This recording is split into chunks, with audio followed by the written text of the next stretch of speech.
ಎಲ್ಲರಿಗೂ ನಮಸ್ಕಾರ. ಇವತ್ತಿನ ವಿಡಿಯೋ ಮಾಡೋ ವಿಶೇಷ ಏನಪ್ಪ ಅಂದರೆ ಒಂದು ನವೋದಯ ಪರೀಕ್ಷಾ ಮಾಹಿತಿಯನ್ನು ಕೊಡಲಿಕ್ಕೆ ಇಷ್ಟಪಡ್ತೇನೆ. ನವೋದಯ ವಿದ್ಯಾಲಯ ಸಮಿತಿಯವರು ಪ್ರತಿ ವರ್ಷವೂ ಕರೆದಂತೆ ಈ ವರ್ಷ ಕೂಡ ನವೋದಯ ಎಕ್ಸಾಮ್ಗೆ ಅಪ್ಲಿಕೇಶನನ್ನು ಕರೆದಿರ್ತಾರೆ ಅರ್ಜಿ ಸಲ್ಲಿಸಲು. ಈ ಅರ್ಜಿ ಸಲ್ಲಿಸುವ ವೇಳೆ ಈ ಒಂದು ಪರೀಕ್ಷೆ ಹೇಗಿರುತ್ತೆ, ಈ ಒಂದು ಹೇಗೆ ಬಂತು, ಇದು ಹಿನ್ನೆಲೆಯನ್ನು ತಿಳ್ಕೊಳ್ಳೋಣ. ಈ ನವೋದಯ ಪ್ರವೇಶ ಪರೀಕ್ಷೆ 2025-26 ಸಾಲಿ ಈ ನವೋದಯ ಪರೀಕ್ಷೆ ಆರಂಭವಾಗಿದ್ದು ಯಾವ ಕಾಯ್ದೆ ಪ್ರಕಾರಪ್ಪ ಅಂದರೆ ರಾಷ್ಟ್ರೀಯ ಶಿಕ್ಷಣ ನೀತಿ 1986ರ ಒಂದು ಕಾಯ್ದೆ ಅನುಸಾರವಾಗಿ ನವೋದಯ ವಿದ್ಯಾಲಯ ಸಮಿತಿಯ ಒಂದು ಅಂಡರ್ನಲ್ಲಿ ಈ ನವೋದಯ ಪರೀಕ್ಷೆ ನಡೀತವೆ.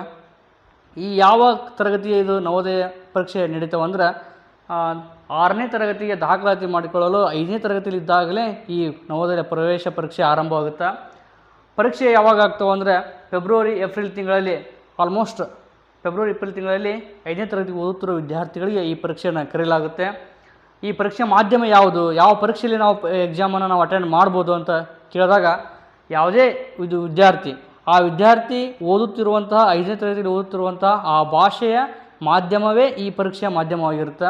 ಆ ಕನ್ನಡ ಓದ್ತಿರಲಿ, ಮರಾಠಿ ಓದ್ತಿರಲಿ, ತಮಿಳು ಓದ್ತಿರಲಿ, ತೆಲುಗು ಓದ್ತಿರಲಿ, ಆ ವಿದ್ಯಾರ್ಥಿ ಯಾವ ಭಾಷೆಯನ್ನು ಓದ್ತಿರ್ತಾನಲ್ಲ ಅದೇ ಭಾಷೆಯಲ್ಲಿ ಎಕ್ಸಾಮ್ ತೆಗೆದುಕೊಳ್ಳಿಕ್ಕೆ ಅದನಿಗೆ ಅವಕಾಶ ಇರುತ್ತೆ.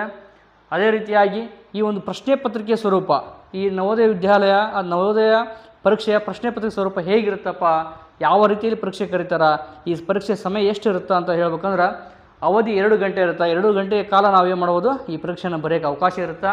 ಪ್ರಶ್ನೆ ಪತ್ರಿಕೆ ನಮೂನೆ ಹೇಗಿರುತ್ತೆ ಅಂದರೆ 3 ಹಂತದಲ್ಲಿ ಇರುತ್ತೆ. 3 ಹಂತದ ನಮಗೆ ಪ್ರಶ್ನೆ ಬರ್ತವೆ. 1 ಮಾನಸಿಕ ಸಾಮರ್ಥ್ಯ ಪ್ರಶ್ನೆ, 2 ಗಣಿತ ಪರೀಕ್ಷೆ, 3 ಭಾಷಾ ಪರೀಕ್ಷೆ ಅಂಥೇಳಿ ನಾವು ಹೇಳ್ಬೋದು. ಆ ಪರೀಕ್ಷೆಯಲ್ಲಿ ಮಾನಸಿಕ ಸಾಮರ್ಥ್ಯ ಪರೀಕ್ಷೆ ಎಷ್ಟಿರ್ತಾವ, ಅದೇ ರೀತಿಯಾಗಿ ಗಣಿತ ಪರೀಕ್ಷೆ ಗಣಿತಕ್ಕೆ ವಿಷಯಕ್ಕೆ ಸಂಬಂಧಪಟ್ಟಂಥ ಪ್ರಶ್ನೆಗಳು ಎಷ್ಟಿರ್ತಾವೆ, ಭಾಷಾ ಪರೀಕ್ಷೆ ಎಷ್ಟಿರ್ತಾವೆ, ಅದಕ್ಕೆ ಸಂಬಂಧಪಟ್ಟಂತೆ ಎಷ್ಟು ಮಾರ್ಕ್ಸ್ ಇರುತ್ತೆ ಅನ್ನೋದನ್ನು ನೋಡೋಣ. ಟೋಟಲಾಗಿ 80 ಪ್ರಶ್ನೆಗಳು, ಆದರೆ ಅಂಕಗಳು 100 ಅಂಕಗಳಿಗೆ ಇರುತ್ತೆ. ಪ್ರಶ್ನೆಗಳು 40 ಪ್ರಶ್ನೆಗಳಿಗೆ ಮಾನಸಿಕ ಸಾಮರ್ಥ್ಯ ಅಂದರೆ ನಿಮಗೆಲ್ಲ ಗೊತ್ತಿರುತ್ತೆ. ಈ ಮಾನಸಿಕ ಸಾಮರ್ಥ್ಯ ಕುರಿತು ನಾನು ಇನ್ನೊಂದು ವಿಡಿಯೋದಲ್ಲಿ ಮತ್ತೆ ಮಾಡ್ತೀನಿ. ಈ ಸದ್ಯ ಪ್ರಶ್ನೆ ಸ್ವರೂಪ ಹೇಗಿರುತ್ತೆ ಅನ್ನೋದು ಅಷ್ಟೇ ತಿಳ್ಕೊಳ್ಳೋಣ. ಪ್ರಶ್ನೆಗಳು 40 ಪ್ರಶ್ನೆಗಳು ಇರ್ತವೆ. ಆ 40 ಪ್ರಶ್ನೆಗಳು 50 ಅಂಕಗಳನ್ನು ಹೊಂದಿರುತ್ತೆ. ನೀವು 40 ಪ್ರಶ್ನೆಗಳನ್ನು ನೀವು ಅಟೆಂಡ್ ಮಾಡಿದರೆ 50 ಅಂಕಗಳು ಪಡೀಲಿಕ್ಕೆ ಸಾಧ್ಯ ಇದೆ. ಅದೇ ರೀತಿಯಾಗಿ ಗಣಿತ ಪರೀಕ್ಷೆ 20 ಪ್ರಶ್ನೆಗಳು ಇರ್ತವೆ. ಆ 20 ಪ್ರಶ್ನೆಗಳಿಗೆ ಒಟ್ಟು ಅಂಕಗಳು 25 ಅಂಕಗಳನ್ನು ನೀವು ಪಡಿಬೋದು. ಅದೇ ರೀತಿಯಾಗಿ ಭಾಷಾ ಪರೀಕ್ಷೆ, ನೀವು ಯಾವ ಭಾಷೆಯನ್ನು ತೊಗೊಂಡಿರ್ತೀರಲ್ಲ ಆ ಭಾಷೆ ಆಧಾರದ ಮೇಲೆ ಈ ಪ್ರಶ್ನೆಗಳಿರ್ತವೆ. 20 ಪ್ರಶ್ನೆಗಳಿರ್ತವೆ, ಆದರೆ ಒಟ್ಟು ಅಂಕಗಳು 25 ಇರ್ತವೆ. ನಾವು ಈ 3 ಕೂಡಿಸಿದಾಗ ಪ್ರಶ್ನೆಗಳು 40 + 20 + 20 80 ಪ್ರಶ್ನೆಗಳಾಗ್ತವೆ. ಅಂಕಗಳು 50 + 25 + 25 ಒಂದು 100 ಅಂಕಗಳನ್ನು ನಾವು ಈ ನವೋದಯ ಪರೀಕ್ಷೆಯಲ್ಲಿ ನಾವು ಅಟೆಂಡ್ ಮಾಡ್ತೀವಿ. ಈ ರೀತಿಯಾಗಿ ಈ ಪ್ರಶ್ನೆ ಪತ್ರಿಕೆ ಸ್ವರೂಪ ಇರುತ್ತೆ. ಮಕ್ಕಳೇ, ನೀವೇನು ಹೆಚ್ಚು ತಲೆ ಕೆಡಿಸುವ ಅವಶ್ಯಕತೆ ಇರಲ್ಲ. ಒಂದು ಸರಳ ನೀವು ಸಮಯ ನಿರ್ವಹಣೆನೇ ಇಲ್ಲಿ ಮುಖ್ಯ ಆಗಿರುತ್ತೆ ಪರೀಕ್ಷೆಯಲ್ಲಿ.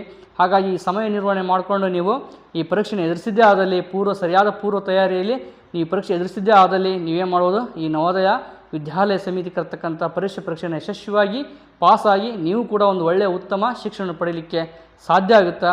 ಹಾಗಾಗಿ ಮುಂದಿನ ನಾವು ತರಗತಿಯಲ್ಲಿ ಇನ್ನೊಂದು ಇಂಪಾರ್ಟೆಂಟ್ ವಿಷಯ ಏನಪ್ಪ ಅಂದರೆ, ಈ ಒಂದು ಅರ್ಜಿ ಸಲ್ಲಿಸಲು ಕೊನೆಯ ದಿನಾಂಕ ಯಾವುದು ಅಂದರೆ 13/8/2025. ಇದು ಲಾಸ್ಟ್ 31 ಜುಲೈ 35 ಕೊನೆಯ ದಿನಾಂಕ. ಆದರೆ ಮುಂದೆ ಏನು ಮಾಡಿದ್ದಾರೆ, 13/8/2025ಕ್ಕೆ ಮುಂದೆ ಹಾಕಿದ್ದಾರೆ. ನೀವು 13ನೇ ತಾರೀಕುವರೆಗೂ ನೀವು ಅರ್ಜಿಯನ್ನು ಸಲ್ಲಿಸ್ಬೋದು. ಹಾಗಾಗಿ ಈ ಒಂದು ಅವಕಾಶವನ್ನು ಎಲ್ಲರೂ ಸದುಪಯೋಗಪಡಿಸ್ಕೊಳ್ಳಿ. ಈ ನಮ್ಮ ಕರ್ನಾಟಕದಲ್ಲಿ ಓದುತ್ತಿರುವಂಥ ಎಲ್ಲ ಮಕ್ಕಳಿಗೆ, ನವೋದಯ ಓದುತ್ತಿರುವ ಪರೀಕ್ಷೆಯನ್ನು ಎದುರಿಸುತ್ತಿರುವ ಮಕ್ಕಳಿಗೆ ಎಲ್ಲರಿಗೂ ನಾನು ಶುಭ ಹಾರೈಸಿ ಇಂದಿನ ಒಂದು ಮೊದಲ ವಿಡಿಯೋವನ್ನು ನಾನು ಮಾಡ್ತಿದ್ದೇನೆ. ಎಲ್ಲರೂ ಇದಕ್ಕೆ ಸಪೋರ್ಟ್ ಮಾಡಿ. ಧನ್ಯವಾದಗಳು.